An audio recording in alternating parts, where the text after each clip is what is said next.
Alors voici le module CRM de l'application Dynamics Nav Apps pour les finances. Premièrement, allons voir le menu supérieur. Donc avec ce menu, on a accès à créer un contact, à créer des opportunités, créer des interactions pour ses principaux contacts et opportunités. Même chose pour les to-do, créer des documents de vente. Ici à gauche, on a aussi accès à créer les documents, que ce soit les devis, documents de vente, contacts, opportunités.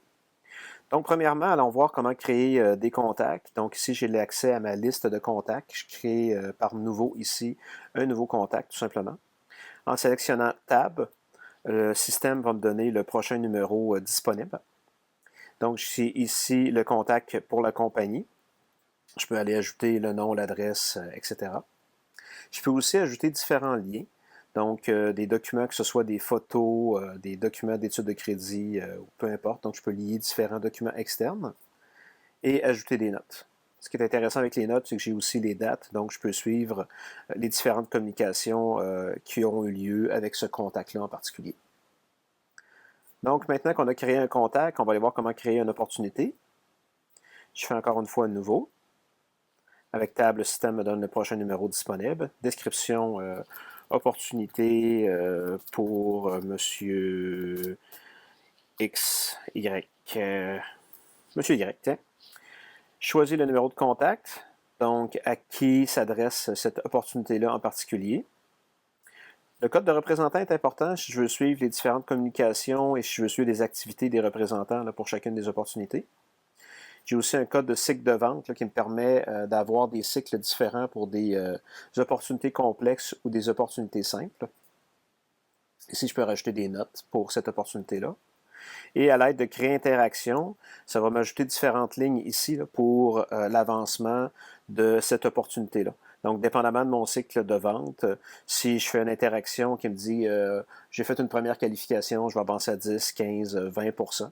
Et c'est ici que je vais identifier mes chances de succès pour pouvoir faire des rapports par la suite.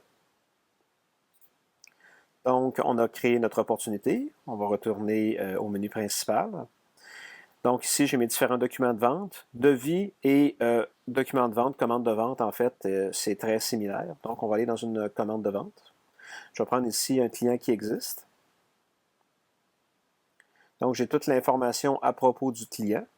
J'ai tout l'historique aussi des différentes transactions qui ont eu lieu avec ce client-là en particulier, les commandes, les retours, différentes livraisons, la facturation qui a été faite. Donc, je pourrais partir d'un ancien document, le copier et démarrer directement.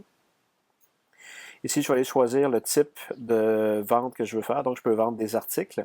Ou je pourrais aussi vendre des articles non inventoriés en utilisant les comptes de GL directement. Concernant les frais annexes, en fait, un frais annexe, ça peut être, par exemple, du transport sur vente. Le montant de transport va aller s'appliquer directement à l'article en utilisant le frais annexe. Autre chose intéressante, c'est au niveau de la facturation. Donc, je pourrais vendre à un client, facturer une deuxième adresse et expédier une troisième adresse. Donc, par exemple, je vais à la compagnie ABC. La facturation pourrait être faite pour le siège social et je pourrais envoyer à une succursale directement la marchandise. Donc, j'ai vraiment les notions de trois adresses différentes pour vente, facturation et livraison. Voici qui couvre principalement les fonctions du module CRM de l'application Dynamics Nav Apps pour les finances.